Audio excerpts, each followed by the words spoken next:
আসসালামু আলাইকুম ভিউয়ার্স, আশা করি আপনারা সকল ভালো আছেন। আজকের ব্লগ হইছে আইটি কম্পিউটার একাডেমি, আমবাড়ি বাজার, গনারগাঁও মার্কেট, কামরুজ্জামান ফার্মেসির পাশে। আর দেরি না করে আজই চলে আসুন।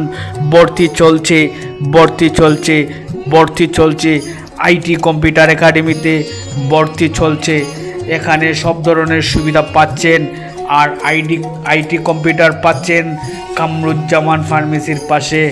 এখানে আপনারা পাচ্ছেন প্রত্যেক ছাত্রছাত্রীদের জন্য আলাদা কম্পিউটারের ব্যবস্থা, মেয়েদের জন্য রয়েছে আলাদা ব্যাচ, মহিলাদের শিক্ষক দ্বারা মেয়েদের পাঠদান, কর্মজীবীদের জন্য রয়েছে প্রশিক্ষণের ব্যবস্থা, পরীক্ষার্থীর রেকর্ড গার্জিয়ানের নিকট প্রেরণ, গরিব ও মেধাবী ছাত্রছাত্রীদের জন্য রয়েছে বিশেষ ছাড়। আমাদের রয়েছে দীর্ঘ 3 বছরের অভিজ্ঞতা। আর আরও অসংখ্য বোন এবং ভাইদের অসংখ্য প্রশিক্ষণ দেওয়া হচ্ছে। আর দেরি না করে আজই চলে আসুন আইটি কম্পিউটারের মাস্টার আলমগীর হুসাইন খুব দক্ষ একজন কম্পিউটার ম্যান। আর দেরি না করে আজই চলে আসুন আইটি কম্পিউটার একাডেমিতে। এখানে পাচ্ছেন আমাদের সব ধরনের সুযোগ সুবিধা। ধন্যবাদ, সবাই ভালো থাকবেন।